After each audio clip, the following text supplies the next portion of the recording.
आपको time management के लिए कुछ कैलकुलेट करके बताया है। ठीक है, टोटल 2 घंटे का पेपर है, 120 मिनट का पेपर है, जिसमें से मैंने 20 मिनट्स अगर पेपर चेकिंग को दिए हैं, तो बाकी का जो टाइम है उसमें आप कौन सा क्वेश्चन कितने मिनट्स में सॉल्व कर सकते हो, ये मैंने रफली कैलकुलेट किया है।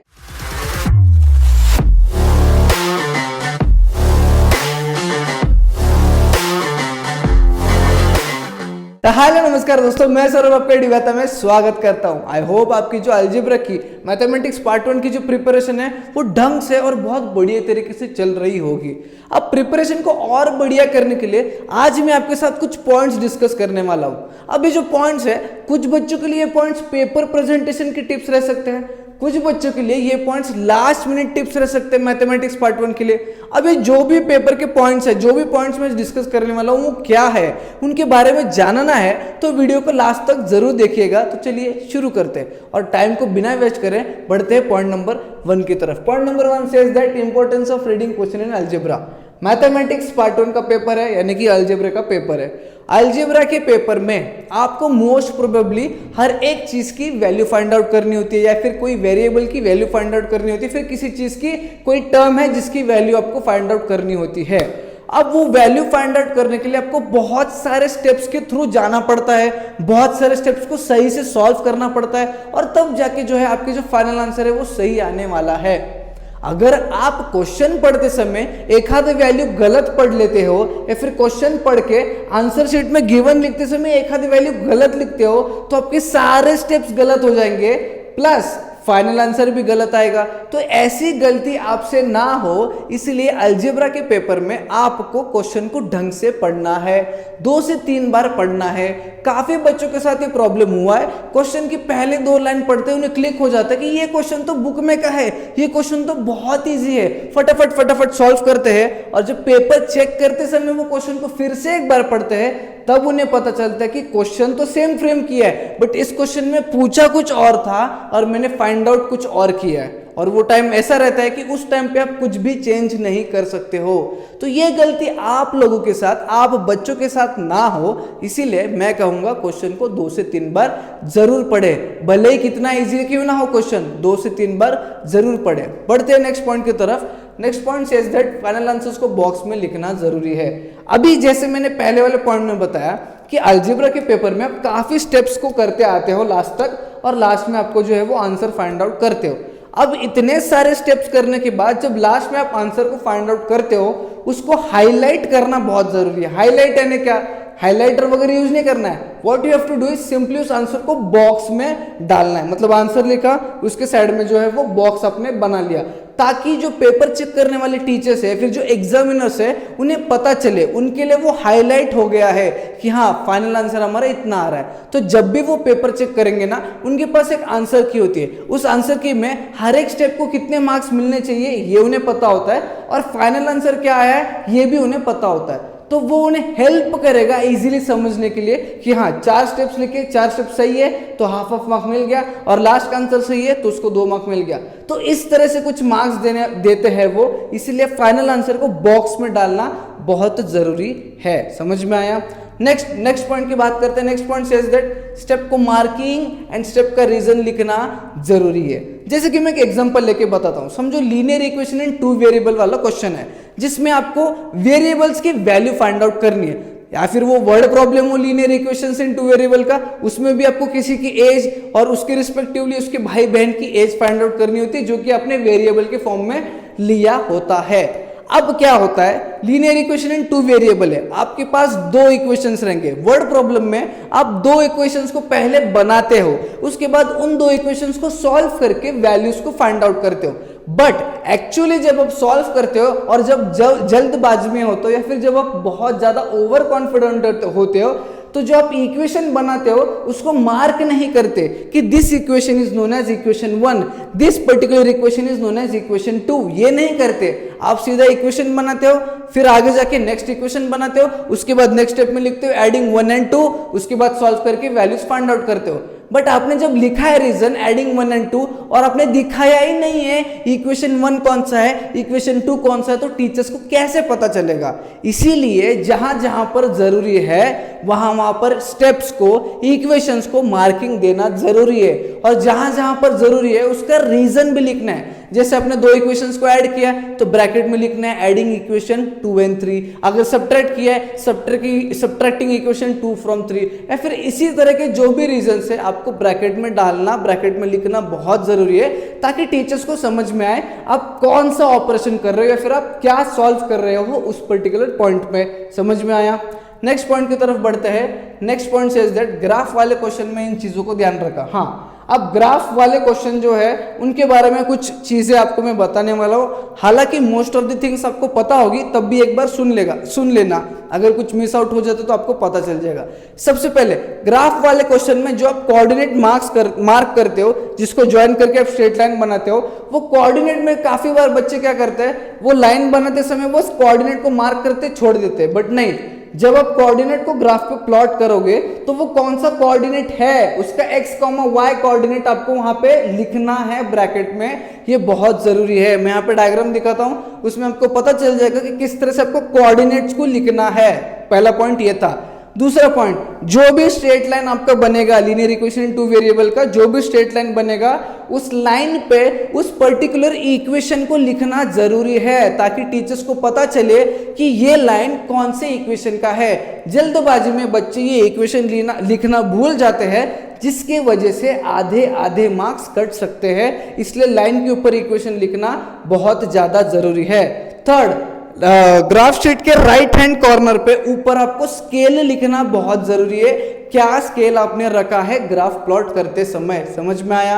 And next point is graph का क्वेश्चन आंसर शीट में, फॉर एग्जांपल आंसर शीट में क्वेश्चन नंबर 3 का सेकंड पार्ट है ग्राफ का क्वेश्चन, तो जब आप आंसर शीट में 3 का 1 लिखोगे, उसके बाद नेक्स्ट पेज में जब क्वेश्चन नंबर 3 का सेकंड पार्ट लिखोगे, उसी पेज के अंदर ग्राफ को टाई करना है, जैसे एग्जामिनर आपको कहेंगे पेपर के टाइम पे। ये गलती मत करना कि आंसर शीट के लास्ट में आपने ग्राफ शीट लगाया, तो जो एग्जामिनर वाले टीचर्स है उनको ढूंढने में परेशानी होती है कि ग्राफ कहां पे एग्जैक्टली लगा है। तो ग्राफ का क्वेश्चन जहां पे आता है वहीं पे अंदर ग्राफ को इंसर्ट करना और लास्ट में थ्रेडिंग से उसको टाई करना है, जैसे आपके एग्जामिनर एग्जामिनेशन हॉल में कहेंगे। समझ में आया। ओके। और ग्राफ प्लॉट करते समय जो भी कोऑर्डिनेट्स आप फाइंड आउट करोगे ना, पहले तो कोऑर्डिनेट्स फाइंड आउट करोगे, उसके बाद ग्राफ में प्लॉट करोगे, तो जो भी कोऑर्डिनेट्स आप फाइंड आउट करोगे उसको आंसर शीट में लिखना मैंडेटरी है, बॉक्स फॉर्मेट में, जैसे मैं दिखा रहा हूं इस फॉर्म में आपको लिखना जरूरी है। ये कुछ पॉइंट्स थे ग्राफ के बारे में, ये पॉइंट्स को याद रखना ग्राफ प्लॉट करते समय, फिर ग्राफ ड्रॉ करते समय। नेक्स्ट पॉइंट के बारे में बात करते हैं, चैलेंजिंग क्वेश्चन से फिर हाई ऑर्डर थिंकिंग स्किल के क्वेश्चंस को सॉल्व करते समय स्टेप्स को पैरेलली चेक करें। अब देखो होता क्या है, चैलेंजिंग क्वेश्चंस कुछ आएंगे आपके लास्ट के 2 क्वेश्चंस में, या फिर हाई ऑर्डर थिंकिंग स्किल यानी कि हॉट से क्वेश्चन जब आएंगे तो आपको एग्जैक्टली पता नहीं होता है कि क्या आंसर आपको आने वाला है। हालांकि बाकी के क्वेश्चंस में आपको पता होता है, अगर आपने प्रैक्टिस किया है कि हाँ भाई ये स्टेप्स करूंगा तो ये आंसर सही आ जाएगा। But high order thinking skill के क्वेश्चंस या फिर कुछ चैलेंजिंग क्वेश्चंस को जब आप सॉल्व करोगे, जिसमें बस आपको कंसेप्ट पता है and with the help of that concept आप क्वेश्चन को सॉल्व करे जा रहे हो, तब what you have to do is हर एक स्टेप जब आप सॉल्व करोगे आपको चेक करना है कि मैंने यहाँ पे सही वैल्यूज लिखी है नहीं है, मैंने जो यहाँ पे कैलकुलेशन किया वो सही है या नहीं है। क्योंकि होता क्या है, हालांकि बहुत बार बच्चों के साथ ऐसा हो चुका है, वो सॉल्व तो कर लेते हैं सब कुछ, लास्ट के स्टेप में उन्हें पता चलता है कि यार आंसर कुछ गलत आ रहा है, और तब वो जब रिवर्स चेकिंग करते हैं तब उन्हें पता चलता है सेकंड ही स्टेप में मेरा गलत हो चुका था। इसकी वजह से उनका पूरा क्वेश्चन गलत भी हो जाता है, साथ ही साथ उसमें जो टाइम इन्वेस्ट किया है वो टाइम भी चले जाता है। हालांकि गलत होता है तो क्या करना चाहिए वो मैं आगे बताता हूं, बट मोस्ट प्रोबेबली ये गलती नहीं होना चाहिए। इसलिए सॉल्व करते समय मोस्टली चैलेंजिंग या फिर हॉट से क्वेश्चन को सॉल्व करते समय जो है आपको चेक करना है हर एक स्टेप को पैरेलली। एक स्टेप सॉल्व किया, एक बार चेक करो, हाँ ठीक है, नेक्स्ट स्टेप सॉल्व किया, एक बार चेक करो, हाँ ठीक है, नेक्स्ट स्टेप सॉल्व करो। इस तरह से आपको आगे बढ़ना है धीरे धीरे। समझ में आया। जल्दबाजी में, ओवर कॉन्फिडेंस में सारा सब कुछ सॉल्व करके मत बैठना, थोड़ा सा पेशेंस रखिएगा, टाइम मैनेजमेंट को फॉलो करना है, बट यहाँ पे आपको स्टेप्स को फॉलो चेक करना बहुत जरूरी है। नेक्स्ट क्वेश्चन, कोई क्वेश्चन गलत हो जाता है तो क्या करें। अब बेसिक सी चीज़ है, सबको पता है कि यार क्वेश्चन गलत हो जाता है तो एक सीधा मार्क कर देंगे, नेक्स्ट पेज पे जाएंगे। बट एक और गलती जो बच्चे करते हैं, क्या होता है अलजेब्रा में जो आपको चैप्टर्स है, for example linear equation in two variable है, या फिर किसी चैप्टर के वर्ड प्रॉब्लम को दिया गया है। अब कोई वर्ड प्रॉब्लम सॉल्व करते समय आपसे 2 लाइन मतलब 2 स्टेप्स गलत हो जाती है, कंटिन्यूसली 2 या 3 स्टेप्स गलत हो जाती है, तो बच्चे क्या करते हैं, वही 2-3 स्टेप्स को स्क्रिबल कर देते हैं, वही 2-3 स्टेप्स को स्क्रिबल करके उसी के नीचे जो सही स्टेप है वो लिखकर उस क्वेश्चन को कंप्लीट करने की सोचते हैं। But what I would recommend is, वो स्क्रिबलिंग वाला जो पार्ट है, भले ही एक स्टेप पूरा क्यों स्क्रिबल ना करो, बट वो स्क्रिबलिंग वाला part will irritate the teachers. So what I would recommend is कि हालांकि आपके 2 से 3 स्टेप उसमें बीच में गलत हो भी जाते हैं, तो सीधा उस क्वेश्चन को क्रॉस करिएगा, अगले पेज पे उस क्वेश्चन को फ्रेशली सॉल्व कीजिएगा और जो गलती पीछे की है उसको अवॉइड करने की ट्राई कीजिएगा। ये आपका टाइम भी सेव करेगा और टीचर जब चेक करेंगे तो उन्हें इरिटेट नहीं होगा, उन्हें पता चल जाएगा ठीक है ये पर्टिकुलर स्टूडेंट से गलती हो चुकी है, इसलिए उसने क्रॉस किया है, एक ही क्रॉस किया है, बाकी कुछ नहीं किया है, नेक्स्ट पेज पे जाके जो उसने सही से क्वेश्चन को सॉल्व किया है, ये एक अच्छा इंप्रेशन उन पे दिलाएगा आपके बारे में। नेक्स्ट पॉइंट कहता है रफ पेज यूज करने का सही तरीका। रफ पेज यूज करने का एक प्रॉपर मेथड होता है। हालांकि आपने बहुत सारे लोगों से सुना भी होगा, बट मैं तभी भी आपको सजेस्ट करना चाहता हूँ, जिन बच्चों ने नहीं सुना एक बार मेरे मुंह से सुन लेना। बहुत इजी मेथड है, कोई डिफरेंट मेथड नहीं है। मैथ्स है, रफ शीट तो पीछे लगेगा, आप एक रफ लास्ट के पेज में रफ लिख के आप रफ तो सॉल्व करने ही वाले हो। बट क्या होता है, कभी कभी बहुत सारा कैलकुलेशन आप रफ में कर लेते हो और कोई क्वेश्चन का एक कैलकुलेशन आपने किसी कोपरे में किया होता है, वो आपको आइन टाइम में मतलब जब आपको वैल्यूज डालनी है तब आपको वो कैलकुलेशन मिलता नहीं है और उसको ढूंढने में आपका 5-10 मिनट चले जाता है। तो ये गलती आपसे ना हो, इसीलिए एक मेथड है, बहुत इजी है। फॉर एग्जांपल क्वेश्चन नंबर 1 आपने क्वेश्चन नंबर 1 का कुछ रफ आप सॉल्व कर रहे हो, तो रफ 1 लिखो, क्वेश्चन नंबर रफ सॉल्व करो, उसको एक बॉक्स में या फिर एक सर्कल बनाओ, उसके बाद में साइड में क्वेश्चन नंबर 2 लिखो, उसको सर्कल बनाओ। इससे होगा क्या, ये पूरा रफ ऑर्गेनाइज्ड वे में लगेगा। हालांकि जब आप पेपर चेक करने बैठोगे लास्ट के 10-15 मिनट में, तब आप ये भी चेक कर सकते हो कि मैंने कैलकुलेशन सही किया है या नहीं, अगर आप इस तरह से प्लॉट करते हो। वरना आप रैंडमली सॉल्व करोगे तो आपको कुछ भी नहीं मिलेगा, आप वहां पर फिर कंफ्यूज हो जाओगे कि कौन से क्वेश्चन का कैलकुलेशन मैंने कहां पे किया है, कौन से कॉर्नर पे किया है, वैल्यूज कहां लिखी है, सारा सब कुछ कंफ्यूजन आपका बढ़ते रहेगा। तो use this method, this will save your time और वो अच्छा भी लगेगा, आपको हेल्प करेगा बहुत ज्यादा। नेक्स्ट पॉइंट की बात करते हैं, कंप्लीट द एक्टिविटीज वाले क्वेश्चन को सॉल्व करने का सही तरीका।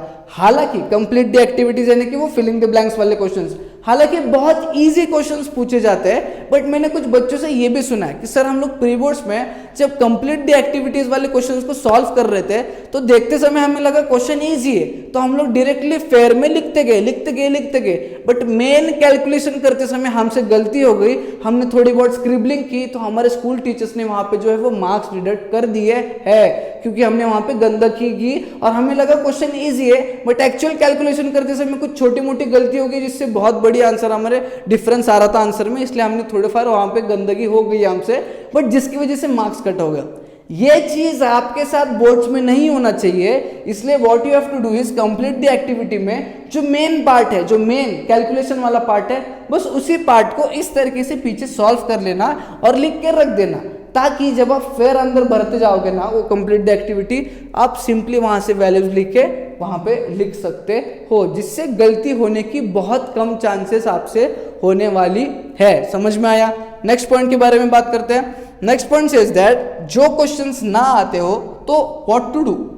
बेसिकली आपने अगर अच्छी पढ़ाई की है तो क्वेश्चन पेपर जब आप पढ़ोगे तब आप प्रिटी कॉन्फिडेंट फील करोगे कि हाँ मुझे सारे क्वेश्चंस आते हैं, और उसी कॉन्फिडेंस से आप पेपर सॉल्व करना स्टार्ट भी करोगे। नो डाउट आपका स्टार्ट बहुत बढ़िया रहेगा, बट आगे चलते चलते आपके फ्लो में एक थोड़ी सी दिक्कत आएगी। हर एक बच्चों के फ्लो में दिक्कत नहीं आएगी, कुछ बच्चों के फ्लो में जरूर दिक्कत आएगी। दिक्कत ये होगी कि जब आप सॉल्व करते जाओगे ना तो एक क्वेश्चन ऐसा आएगा जो आपको सोचने पे रोकेगा। तो करना क्या है, थोड़ा सा डिफिकल्ट लगेगा आपको क्वेश्चन, बट देखो कोई भी डिफिकल्ट क्वेश्चन हो या फिर कोई भी क्वेश्चन हो, आपको 2 से 3 बार पढ़ना है, which is are formality, normal formality है। क्वेश्चन को 2 से 3 बार पढ़ेंगे। 2 से 3 बार पढ़ने के बाद भी अगर वो क्वेश्चन भेजे में नहीं जा रहा है कंप्लीटली या फिर पार्शियली भी, तब what we have to do is उसके लिए स्पेस छोड़ दो और simply go to the next question. उसमें अपना टाइम और अपना दिमाग जाया मत करो उस समय पर, क्योंकि क्या होगा अगर आप उस क्वेश्चन को डिकोड करने जाओगे तो जिस फ्लो से आप क्वेश्चंस को सॉल्व करोगे वो फ्लो आपका ब्रेक हो जाएगा, जिसके वजह से आगे वाले जो क्वेश्चंस आपको आ रहे होते हैं वो भी आपको नहीं आना स्टार्ट हो जाते हैं। उसमें से भी कुछ स्टेप्स आपके गलत होना स्टार्ट हो जाएंगे, कुछ स्टेप्स आप भूलते जाओगे। ये सारे प्रॉब्लम्स आपको फेस करना पड़ेगा। इसीलिए simply jump over the next question. और ये ध्यान में रखना, भले ही मैं नेक्स्ट क्वेश्चन में जंप कर रहा हूं, मुझे इस क्वेश्चन को लास्ट में आके सॉल्व करना है तो वो टाइम में कंपनसेट करूंगा और फिर रिटर्न आके उस क्वेश्चन को सॉल्व करूंगा। बट अगर आप इसी क्वेश्चन को सॉल्व करते बैठते हो, 10-15 मिनट इसी में डालते हो और ये भी क्वेश्चन अगर गलत हो जाता है और इसके सॉल्व करने की वजह से आगे के 2-3 क्वेश्चन अगर आपके मिस भी हो जाते हैं तो आपका बहुत बड़ा लॉस होने वाला है। इसीलिए ये चीज को ध्यान में रखिएगा सॉल्व करते समय। नेक्स्ट पॉइंट क्या कहता है, आंसर्स में स्टेटमेंट्स को इंक्लूड करना जरूरी है। अब देखो क्या होता है, बहुत इजी पॉइंट है और बहुत इंपॉर्टेंट पॉइंट है। मैं बहुत सारे बच्चों को मैं बताता हूँ, हालांकि 8, 9, 10 के बच्चों को भी मैं बताता हूँ, 8, 9 के बच्चों को भी। जैसे कि चैप्टर से प्रोबेबिलिटी या फिर लीनियर इक्वेशन। अब लीनियर इक्वेशन इन 2 वेरिएबल में जो वर्ड प्रॉब्लम्स आते हैं, एज वाले क्वेश्चन हो गया, फिर काफी एप्लीकेशन है आपके, वो जो वर्ड प्रॉब्लम्स हो गए, उन वर्ड प्रॉब्लम्स में ना स्टेटमेंट्स बहुत होते हैं। For example, let us consider the present age of this guy be x years, then let us consider the age of that guy to be, जो भी आपका होगा वो। ये जो स्टेटमेंट्स है और इसके बाद में कुछ स्टेटमेंट्स होते हैं जैसे कि according to question the sum will be this much, the subtraction of their ages will be this much. ये सारा स्टेटमेंट्स है ना, बच्चे लिखते नहीं है, आलसी मतलब आलसपना वहां पे बहुत ज्यादा करते हैं। और हालांकि इन्हीं स्टेप्स में आधे आधे मार्क्स छुपे होते हैं, इन्हीं स्टेप्स के आधे आधे मार्क्स मिलते हैं। ये बच्चों को नहीं पता होता है। बच्चों को बस इतना पता है कि हाँ यार एक क्वेश्चन है, 2 इक्वेशन फॉर्म करो, उनको ऐड करो, सॉल्व करो, 2 की वैल्यू आ गई, लास्ट में लिखो देयरफॉर इसका ये जितना है उसका ये जितना है, खत्म। नहीं, आंसर अगर सही भी आता है, आपने स्टेटमेंट्स को मिस करने के बाद आपके आधे आधे मार्क्स कट हो जाएंगे। Same goes with probability. Probability तो बच्चे ओरली सॉल्व करना स्टार्ट करते हैं, हाँ इसका प्रोबेबिलिटी 1/5, इसका 3/5, इसका 2/5। ये इजी तो है प्रोबेबिलिटी, बट ये आपका बोर्ड का एग्जामिनेशन है जिसमें आपको प्लॉट करना है, जिसमें आपको आंसर्स को फ्रेम करना है सही से। आपको कंसिडर करना पड़ेगा, जैसे कि let A be the event, then probability of A is equals to उसका फॉर्मूला, उसके बाद नीचे उसकी वैल्यूज डालेंगे, उसके बाद उसको सिंप्लीफाई करेंगे और फाइनल आंसर को फिर बॉक्स में डालेंगे, जैसे मैं यहाँ पे आपको दिखा रहा हूं। ये सारे चीजें ना बच्चे इसमें निग्लेक्ट कर देते इस चीजों को, और इन्हीं चीजों में लास्ट में आधे आधे मार्क्स कटना स्टार्ट हो जाते हैं। तो आपको अगर अच्छे स्कोर करना है तो इन छोटी छोटी चीजों की तरफ भी आपको ध्यान देना बहुत ज्यादा इंपॉर्टेंट है। समझ में आया? नेक्स्ट पॉइंट की तरफ बढ़ते हैं। Next point says that paper checking को ज्यादा टाइम देना है। हालांकि ये मैथ्स 1 का पेपर है, मैथ्स के पेपर में आपको पेपर चेकिंग के लिए बहुत ज्यादा टाइम देना है, क्योंकि आपको देखना है जो हायर वेटेज वाले क्वेश्चंस है उसमें आपने कहीं छोटी गलती तो नहीं की है, या फिर जो छोटे छोटे क्वेश्चन है इजी क्वेश्चंस उसमें कोई सिली मिस्टेक तो नहीं किया है। ये सारी चीजें चेक करने के लिए आपको 15 से 20 मिनट या फिर 10 से 15 मिनट तो लगने ही वाले हैं। तो कैलकुलेट करके उतना टाइम रखिएगा। अब फिलहाल लास्ट पॉइंट में मैंने आपको टाइम मैनेजमेंट के लिए कुछ कैलकुलेट करके बताया है, ठीक है। टोटल 2 घंटे का पेपर है, 120 मिनट का पेपर है, जिसमें से मैंने 20 मिनट्स अगर पेपर चेकिंग को दिए हैं, तो बाकी का जो टाइम है उसमें आप कौन सा क्वेश्चन कितने मिनट्स में सॉल्व कर सकते हो ये मैंने रफली कैलकुलेट किया है। इसका स्क्रीनशॉट निकालिए, इसको लिख के निकालिए और इसको फॉलो करने की कोशिश जरूर करना। जैसे कि 1 मार्क का क्वेश्चन जो है उसको आप ज्यादा से ज्यादा 2.5 मिनट्स दे सकते हो। 2 मार्क का क्वेश्चन है तो 5 मिनट के अंदर अंदर सॉल्व हो ही जाना चाहिए।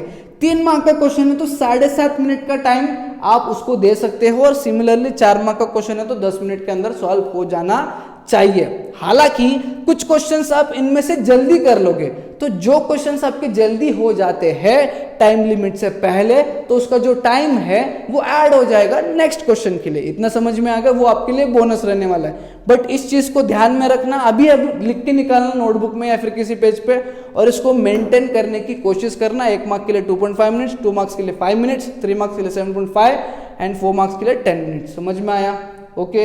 एंड लास्ट वाला जो इंपॉर्टेंट है, मैथ्स के पेपर में सप्लीमेंट ज्यादा यूज होने वाले हैं, तो लास्ट में नंबर ऑफ सप्लीमेंट्स लिखना बिल्कुल भी मत भूलना। समझ में आया? So these were all the points जो मुझे आपके साथ डिस्कस करने थे, जो मुझे आपको बताने थे, जो इंपॉर्टेंट थे। अगर ये पॉइंट आपको यूजफुल हेल्पफुल लगे होंगे तो इस वीडियो को लाइक करना, ज्यादा से ज्यादा बच्चों में शेयर करना, नहीं हो तो चैनल को सब्सक्राइब करके जाना। हम मिलेंगे नई वीडियो में।